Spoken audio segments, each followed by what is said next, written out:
Olá, aluno. Eu sou o professor Ailton Novaes e vou ministrar para vocês a parte de História do Brasil. Vamos esperar que esse nosso curso, tá certo, seja a garantia de sua classificação no concurso da Polícia Militar de Pernambuco. Um abraço para vocês e vamos dar continuidade aqui à nossa aula. Bom, pessoal, a primeira coisa que a gente tem que entender é o processo de colonização. A gente começa a perceber, certo, que quando Portugal resolve colonizar o Brasil, quando eu digo que Portugal resolve colonizar o Brasil, é importante que o aluno saiba que os 30 primeiros anos, logo após o descobrimento, Portugal praticamente deixou o Brasil ao abandono, praticamente, ok? E fica voltado para o mercado afroasiático, e só depois mais ou menos por volta de 1530, é que ele resolve colonizar o Brasil. E é uma coisa interessante, ou Portugal colonizava o Brasil, ou ele ia terminar perdendo. E perderia notadamente para os franceses, que eram aqueles que mais faziam contrabando do pau-brasil aqui. Quando eu falo contrabando, o aluno tem que entender que para Portugal, a exploração de qualquer produto aqui em sua colônia na América, só e somente só poderia acontecer mediante a concessão portuguesa. Ora, vamos começar observando o seguinte. Ao iniciar a nossa colonização, Portugal tem que gerar um processo administrativo. E a primeira administração implantada por Portugal no Brasil vai ser justamente o sistema de capitanias. Ricardo, dá uma olhadinha, passa aqui para a tela, por favor, Ricardo. Olhe para cá, vejam. Vamos fazer de contas que você tem aqui o nosso querido Brasilzinho. Então, Portugal vai dividir o Brasil em capitanias hereditárias, ok? Eu estou citando aqui as capitanias hereditárias, que é a primeira parte administrativa criada por Portugal. Mas o interessante para a gente aqui seria a capitania de Pernambuco, certo? Essa capitania de Pernambuco, ela foi dada, certo? Foi dada ao donatário Duarte Coelho. É importante que eu estou usando a expressão foi dada, mas a posse da terra continuava com a coroa portuguesa, ok? Essa expressão dada é só delegar poderes ao donatário. Duarte Coelho Pereira será o nosso primeiro donatário, e a gente consegue perceber justamente o seguinte: Duarte escolhe Pernambuco, até porque, se a gente for fazer uma análise minuciosa, Ricardo, corta aqui em mim, Ricardo, se a gente for fazer uma análise minuciosa, a gente vai conseguir perceber uma coisa muito simples. Duarte Coelho Pereira era um militar, já tinha prestado bons serviços para a coroa portuguesa, tanto na África quanto na Índia, tá certo? Esteve aqui no Brasil em uma das expedições de guarda-costa, né? E existe todo um processo de especulação onde mostra-se que Duarte Coelho Pereira teria plantado algumas mudas de cana-de-açúcar lá para o lado de Igaraçu, e que mais tarde será justamente a sua capitania. Ora, Duarte Coelho Pereira vem para cá, se estabelece na feitoria, né, que fora fundada lá para o lado de Igaraçu. Essa capitania seria chamada de Nova Lusitânia, a Nova Lusitânia. Aqui chegando, Duarte Coelho vai perceber que os índios tratavam a região, certo, de Paranambuca. Aportuguesando seria Pernambuco. Paranambuca significa o mar quebra, ou quebra o mar. Ora, isso por conta do paredão natural que nós temos aí, que chamamos de arrecifes. Já chamando a atenção de vocês um detalhe. Pernambuco é uma expressão de origem tupi. Já Recife, que a gente normalmente diz, Recife vem de arrecifes. Tudo bem, arrecifes. Mas é importante que a gente saiba que Recife é uma expressão de origem árabe. Arrecife significa calçadão, o paredão natural que nós temos aí. Ora, assim sendo, Recife passa a ser calçada. Isso é só um detalhe. De repente, a banca examinadora resolve, tá certo, querer empulhar o aluno, e é importante que você entenda. Pernambuco é de origem tupi, mas Recife, a expressão significa calçada e é de origem árabe. Foi claro? Então tá aí, ó, Duarte Coelho Pereira vem para cá e vai se estabelecer lá para o lado de Igaraçu. Ora, deixe-me fazer aqui um detalhe. Vamos analisar uma coisa bem rápida aqui. Ricardo, corta aí na tela, Ricardo. Se você for observar direitinho, nós temos aqui a ilha de Itamaracá, ok? Duarte Coelho se estabelece em Igaraçu, nessa entradinha que a gente chama de Canal de Santa Cruz. Então ele se estabelece aí, tá certo? Mas é importante que, na visão militar de Duarte Coelho, ele ficaria muito vulnerável aqui, ó. Porque ele poderia sofrer um ataque tanto pelo norte quanto pelo sul aí, ó. Então, Igaraçu ali não era interessante para Duarte Coelho. Ele desce mais alguns quilômetros e vai se deparar justamente com a elevação que é Olinda.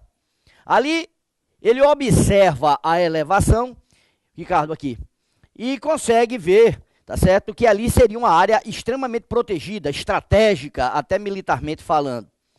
Porém, existia um pequeno problema. Ali naquela elevação, né, Olinda, aliás, essa expressão Olinda é muito discutido. Talvez Olinda tenha sido uma expressão usada para mostrar a beleza da região, ó linda região, ó linda situação. Ou talvez Olinda, tá certo, tenha sido o nome de um romance, tá certo, português. Há quem diga ainda que Olinda tenha sido o nome de um burgo, de uma região, de uma quinta lá em Portugal. Bom, mas o que importa é que em Olinda habitavam os índios caetés, né? Caetés, os índios caetés, né, que habitavam, Ricardo, corta aí no mapinha aí. Os índios caetés habitavam Olinda e seria um problema para Duarte Coelho se estabelecer ali. Os índios caetés, inclusive, chegavam a praticar atos de canibalismo, né? Eu estou falando aqui dos caetés, mas é importante que o aluno saiba o seguinte, no edital ele fala de índios no período certo? Pré-colonial, por assim dizer. No caso de Pernambuco, né, em detalhes, aqui seriam os índios caetés, que habitavam ali em Olinda. Duarte Coelho precisava combater os caetés para poder se estabelecer ali. Um pouco mais no interior, certo? Você vai ter os índios tabajaras. Os tabajaras. Aliás, cadê a borrachinha? Borracha. Cadê, Ricardo? Me ajuda aqui, borracha. Os tabajaras. Ok. Caneta. Os tabajaras. Certo? Ora, os tabajaras que viviam em confronto com os caetés. Tabajaras e caetés. Vejam bem, o cunhado de Duarte Coelho, o Jerônimo de Albuquerque, porque, veja bem, Duarte Coelho, quando ele vem para cá, ele vem com uma comitiva muito grande, né? 200 e tantas pessoas vêm na comitiva de Duarte Coelho para se estabelecer aqui com ele. E ele traz, na realidade, ele traz os filhos e traz a esposa, Dona Brites de Albuquerque. Não esqueçam, Dona Brites de Albuquerque, tá certo? Na história das mulheres de Pernambuco, Dona Brites de Albuquerque, ela figura, tá certo? Como uma figura de destaque. Brites de Albuquerque, ela chegou a ser captor aqui de Pernambuco durante 2 vezes, por 2 mandatos aqui, ok? Então, Brites de Albuquerque é muito importante na história de Pernambuco. Pois muito bem, Dona Brites de Albuquerque, esposa de Duarte Coelho, vem também acompanhada do irmão, o Jerônimo de Albuquerque. Em confronto com os índios tabajaras, Jerônimo de Albuquerque é ferido em confronto. E ele vai ser tratado pelos índios tabajaras. É interessante, né? É ferido no rosto, foi tratado pelos índios. E a filha do cacique tabajara, dos tabajaras, o cacique Arco Verde, se apaixona por Jerônimo de Albuquerque. E ele termina casando-se com a filha do cacique Arco Verde.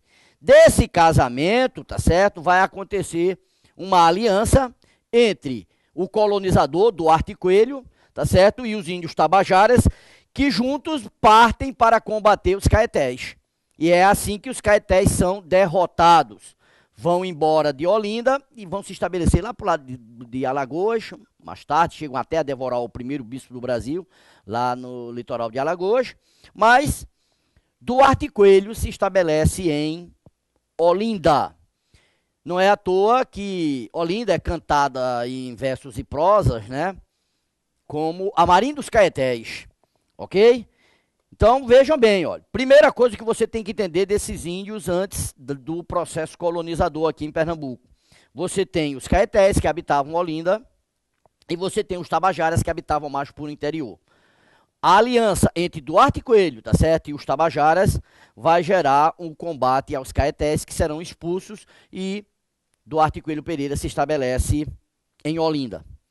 Uma curiosidade, esse cunhado de Duarte e Coelho, o Jerônimo de Albuquerque, certo? Ele vai receber um apelido muito interessante, no mínimo interessante. É um apelido muito curioso. Ele recebe o apelido de o Adão Pernambucano. O Adão Pernambucano. Registrado mesmo, esse rapaz teve mais de 20 filhos registrados. Daí o apelido de o Adão Pernambucano. É só uma curiosidade. Então, por favor, vejam. Duarte e Coelho vai estabelecer Olinda como sendo a capital. Porém, aí, outra coisa que é interessante, Olinda não tinha um porto. E aí Duarte e Coelho desce mais um pouco e vai se deparar com um paredão imenso, uma pedra imensa, imensa mesmo, tá certo? E que ele consegue observar que ali seria um porto natural. E esse porto natural vai ser justamente o porto de Recife, ok? Mas, vejam bem, ó. Ao se estabelecer aqui em Pernambuco, Duarte e Coelho, tá certo, vai partir para o que a gente chama de colonização com base na empresa agrícola açucareira. E aí a gente vai chamar a atenção, tá certo, para a empresa agrícola açucareira. Crianças, por favor, vejam bem. Meus queridos PMs, o açúcar, deixe-me ver como é que eu faço aqui, para ver se a gente pode dar uma demonstraçãozinha bem básica. Ricardo, corta aqui no mapinha, certo? Para a gente ver o que é que pode mostrar sobre cana-de-açúcar, ok? Veja, a cana-de-açúcar, na verdade, é um produto de origem, certo? De origem asiática. Provavelmente tenha surgido em Bengala, na Índia, muito antes de Cristo.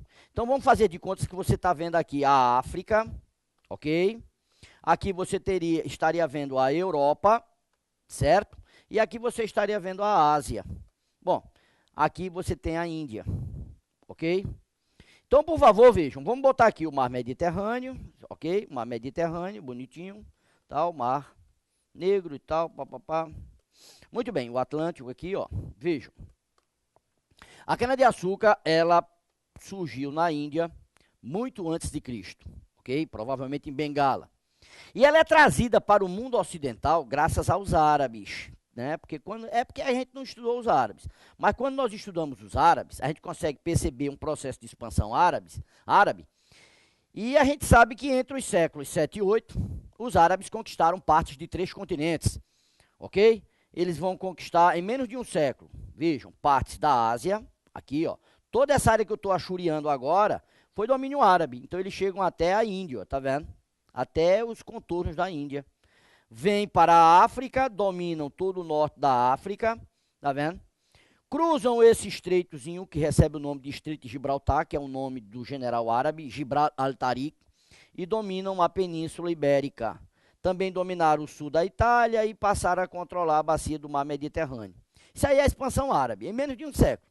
Observe que eles dominaram partes de 3 continentes, Ásia, África e Europa, parte da Europa. Então, veja bem, os árabes, entre outras coisas que trazem para o mundo ocidental, eles vão trazer o açúcar. Então, vejam bem, até a Idade Média, o europeu, Ricardo aqui, o europeu não conhecia açúcar. Não. Adoçava-se naturalmente, com mel. Mas o europeu tomava muito vinho. Isso você vê nos filmes, Roma, Grécia e tal, pá. Eles só tomavam vinho, aqueles centuriões romanos, quando chegavam das batalhas e tudo mais, e enveredavam pelo vinho, ok? O açúcar, quando ele aparece na Europa, ele aparece como um produto de soberano.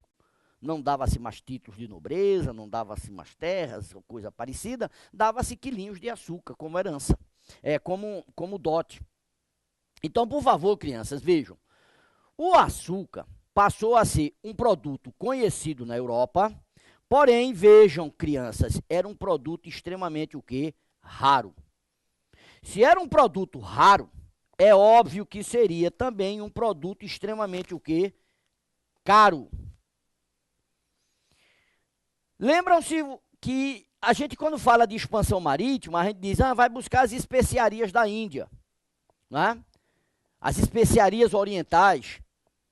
Aí você normalmente diz cravo, canela, pimenta e tal, noz moscada, seda, porcelana, veludos, brocados. E a gente esquece de dizer açúcar. O açúcar era um produto também oriental, asiático, uma especiaria que vinha da Índia. Então, o europeu, para ter acesso ao açúcar, pagava caro, muito caro mesmo. Então, veja bem, eu estou dizendo isso agora para que o aluno possa perceber, ok? Que a colonização do Brasil com cana-de-açúcar não foi escolhida à toa. E a gente tem que tomar muito cuidado com cana-de-açúcar, porque faz parte do programa do edital e é muito explorado.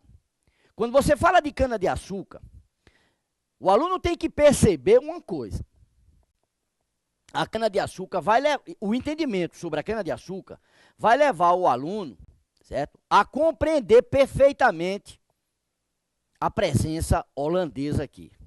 Não tem como, não existe como o aluno entender a presença holandesa se não entender cana-de-açúcar. Tranquilo, ok? Então, vamos fazer o seguinte, deixa eu apagar isso aqui, certo? Pronto. Ricardo, aqui, vejam só, a cana-de-açúcar, ok?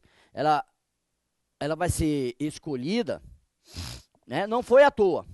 Vamos começar a entender direitinho. Primeira coisa que a gente tem que observar, certo? É que quando eu falo de cana-de-açúcar, veja bem, ó, a cana-de-açúcar, ótimo, né? A gente vai começar a entender uma coisa que a gente chama de empresa agrícola açucareira, né? Hoje, na realidade, nós usamos essa expressão, a empresa agrícola açucareira, ou indústria agrícola açucareira, né? Já houve época que a gente usava a expressão ciclo da cana-de-açúcar, mas na verdade não foi um pequeno ciclo. Se você for olhar direitinho, você tem 5 séculos de cana-de-açúcar, ok? Na nossa história. Mas, veja bem, a empresa agrícola açucareira, vamos começar a entender direitinho. Bom, entender a empresa agrícola açucareira, para entender, você vai ter que entender com muito carinho, tá certo? A participação holandesa nessa empresa açucareira. Bom, veja bem, Portugal, desde o processo da sua expansão marítima, quando Portugal parte, tá certo, singrando os mares, nesse empreendimento náutico, é importante que o aluno saiba que esse empreendimento náutico português está associado ao capital de uma burguesia comercial financeira holandesa. A Holanda tem uma participação muito grande, né, nesse empreendimento náutico português. Você não pode dizer que o empreendimento náutico português deu-se única e exclusivamente com o capital do Estado metropolitano lusitano. Não.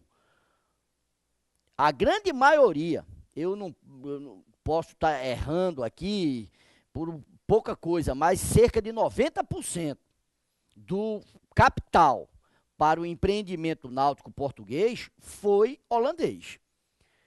A Holanda, na realidade, financiava muitos navios, navegavam só com a bandeira portuguesa, mas eram navios de origem holandesa, ok? Então vejam, quando Portugal resolve colonizar o Brasil com cana-de-açúcar, vai recorrer ao capital holandês. Então, falar da presença holandesa em se tratando da cana-de-açúcar, você tem que falar, aqui Ricardo, você tem que falar do financiamento, certo?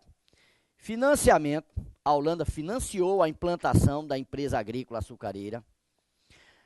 Outra coisa que você tem que falar, o transporte, esse transporte vai ser realizado pela Holanda. Outra coisa que você não pode esquecer, o refino do açúcar é feito pela Holanda lá, porque o açúcar saía daqui do Brasil em torrões.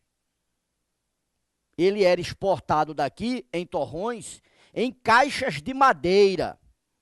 Lá o holandês refinava. Então vejam, o holandês, ele investiu, ele transportou, ele refinou. Outra coisa importante, o holandês distribuiu. Ou seja, o comércio do nosso açúcar, o comércio ficou com os holandeses. Então, olhe bem, o holandês financiou, não pode esquecer isso, não, pelo amor de Deus. Não pode esquecer isso. A Holanda investiu, a Holanda transportou, a Holanda refinou, a Holanda distribuiu esse açúcar e o interessante, o lucro deixado por esse açúcar, claro, vai ficar com a Holanda. Então, vejam, são 5 aspectos que o aluno não pode esquecer, é só abrir a mão e observar os 5 dedos. Financiamento, transporte, refino, distribuição ou comercialização, né? E o lucro. Isso vai ficar com a Holanda. E às vezes o aluno fica perguntando, Ricardo, ô Novaes, me diz uma coisa, e Portugal vivia de quê? Se o lucro mesmo, deixado por esse açúcar, fica nas mãos da Holanda, Portugal vai viver de quê? Olha, Portugal vai viver de impostos. Todo navio que saísse de Portugal para o Brasil teria que pagar impostos. Tranquilo. Saiu de Portugal, veio para cá, paga imposto. Isso é o monopólio português, certo? Saiu daqui para Portugal, paga imposto. Então, Portugal vivia de impostos. Agora, deixa eu abrir um parênteses aqui. Rapidinho, bem rapidinho. Portugal vai colonizar o Brasil com cana-de-açúcar, mas nunca perdeu a esperança de encontrar ouro em suas terras. Isso é só um parênteses. Deixa eu ver se eu faço aqui uma coisinha para vocês entenderem. Deixa eu pegar aqui, vamos apagar aqui. Deixa eu apagar isso aqui. Por favor, veja aqui, Ricardo, aqui na telinha, Ricardo. Olha, observem isso aqui, meus PMs. Vejam aqui. Por favor, vejam. Vamos fazer de contas que você tem aqui a civilização asteca. Tá vendo? Vamos fazer de contas que você tem aqui na América Central a civilização maia. E vamos fazer de contas aqui na América Central a civilização inca. Ora, vejam isso aqui. Aqui você tem o Tratado de Tordesilhas. A parte leste fica para Portugal, que seria o nosso querido Brasilzinho, e a parte oeste fica para a Espanha. Vejam que, pelo Tratado de Tordesilhas, o Brasil era essa pequena parte aqui da América, cerca de 2.800.000 quilômetros quadrados, ok?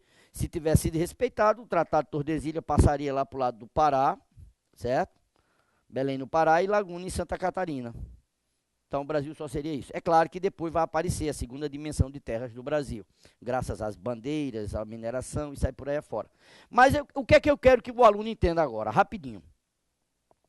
A Espanha, vejam, Portugal e Espanha. A Espanha vai explorar suas terras da América, né, inicialmente com a empresa mineradora, explorando as civilizações pré-colombianas, os astecas, os maias, os incas, ok? Enquanto Portugal não encontrou terras ouro em suas terras aqui da América. Aí então inicia a colonização com cana-de-açúcar. Mas é como eu disse, Portugal nunca perdeu a esperança de encontrar ouro em suas terras da América. Nunca. Ok? Ora, aí veja bem, ó. A cana-de-açúcar, na realidade, vai ser o produto que Portugal vai iniciar a colonização. Mas nunca perdeu a esperança de encontrar ouro. É importante que a gente entenda isto. Mais tarde o ouro vai aparecer em terras pertencentes a Portugal. Mas isso no século XVIII. E a empresa aurífera não está no nosso programa, não está no edital da polícia, tá certo? O que está no edital da polícia é a cana-de-açúcar. Então, por favor, crianças, vamos começar a ver cana-de-açúcar, ok? Deixa eu apagar isso aqui e vamos começar por aqui. Veja, primeira coisa que nós já vimos, a participação o quê? Holandesa.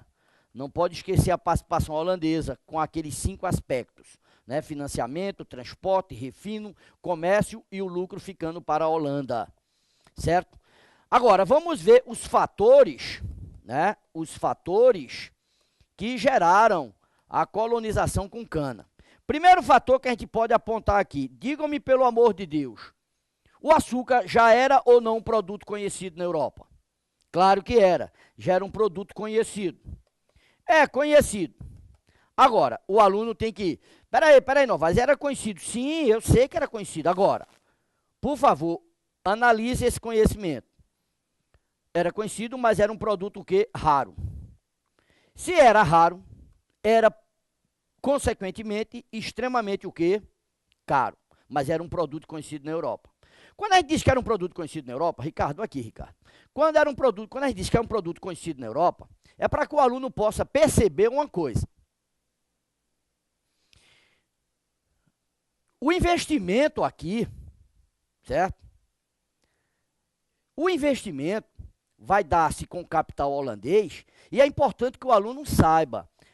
A burguesia financeira e comercial holandesa, a gente está usando muito a expressão holandesa, mas eu posso chamar claramente, com toda certeza, burguesia flamenga, porque vem da região de Flandres. Então, veja bem, essa burguesia flamenga, ela vai investir aqui, tá certo? Mas ela tem que ter uma garantia do retorno do capital aplicado. Crianças, ninguém ia investir aqui num processo colonizador se não tivesse a certeza do retorno do capital. E diga-se de passagem, um retorno com grandes lucros. O produto que garantia esse retorno com capital, o retorno do capital com grandes lucros, o produto que garantia era o açúcar. Quanto mais açúcar aqui fosse produzido, mais seria consumido na Europa. Produzindo-se açúcar aqui em larga escala, iria popularizar o produto na Europa e, consequentemente, iria barateá-lo. Quando eu digo produzir muito açúcar, o aluno tem que perceber uma coisa muito simples. Não era interessante produzir pouco açúcar aqui. A implantação de uma microempresa açucareira aqui iria conservar o açúcar como um produto raro na Europa. E, consequentemente, caro. Teria que ser produzido em larga escala. Em larga escala aqui, porque iria popularizar o produto, ok? Popularizar, iria baratear o produto. Assim sendo, qualquer grão de açúcar que aqui fosse produzido seria rapidamente consumido na Europa. Quando a gente diz que o açúcar, esse primeiro aspecto, o açúcar ser um produto conhecido na Europa, tá certo? É porque esse açúcar, esse produto iria garantir o investimento inicial. Ok? Um segundo aspecto que a gente tem que analisar aqui, que é o segundo fator, certo? É que Portugal, veja bem, ó, Portugal, ele já tinha experiência no mercado açucareiro. Aí você pergunta, peraí, Novaes, experiência como? Deixa eu baixar aqui para que vocês possam me entender direitinho. Olhe para cá. Olhe para cá, vejam. Portugal, observe. África, ok? África. Vamos botar aqui o nosso querido Brasilzinho, certo? Tratado de Tordesilhas, tudo bem. Todos nós sabemos que a expansão portuguesa deu-se, a expansão portuguesa deu-se contornando a África, não é isso mesmo? Que nós chamamos isso aí de périplo africano. O périplo africano, é o contorno da África. Então, Portugal, a primeira conquista de Portugal está aqui. Ceuta, veja, Ceuta. Ok? Essa é a primeira conquista portuguesa. No início do século XV, olha lá, 1415, certo? E aí Portugal sai contornando a África. Só que nesse contorno, a gente sabe que entre 1416 a 19, de 16 a 19, Portugal descobriu uma série de pequenas ilhas aqui, ó. A Ilha da Madeira, a Ilha de Açores, Canárias, o arquipélago de Cabo Verde. Estão entendendo? E é interessante, nessas pequenas ilhas, Portugal vai colonizar essas suas ilhas aqui nas costas da África, essas suas ilhas ultramarinas, essas suas ilhas, tá certo? No Atlântico, Portugal vai colonizar com cana-de-açúcar. Cana-de-açúcar, é interessante, não é? E aí, às vezes, o aluno fica até perguntando, pô, Novaes, e por que é que Portugal coloniza? Portugal já tinha essa experiência de açúcar? Não, você não pode esquecer que os árabes dominaram a Península Ibérica. Ok? E ao dominarem a Península Ibérica, Portugal e Espanha, certo? Os árabes deixaram toda uma experiência, tá certo, de produção de açúcar lá. Claro. Aí Portugal, quando resolve colonizar essas pequenas ilhas, vai colonizar com cana-de-açúcar. Só que eu chamo a atenção do aluno. Nessas pequenas ilhas, você tem aqui uma microempresa açucareira. Essa microempresa açucareira, tá certo? Produziu em pequena escala o açúcar, que era rapidamente consumido na Europa. Rapidamente consumido. E diga-se de passagem, esse comércio desse açúcar lá na Europa, dessas ilhas portuguesas, vai ser feito justamente pelos holandeses. Vejam bem, ó, pelos holandeses. E aí eu quero chamar a atenção de vocês do seguinte. Vejam, quando Portugal resolve colonizar o Brasil, vai colonizar com uma macroempresa. Essa questão da macroempresa é aquilo que eu falei, tem que produzir em larga escala. Só que a gente vai dar agora um pequeno intervalo, tá certo? E a gente vai voltar, tá certo? Para a gente analisar essa macroempresa que será implantada aqui no Brasil. Daqui a pouco a gente volta.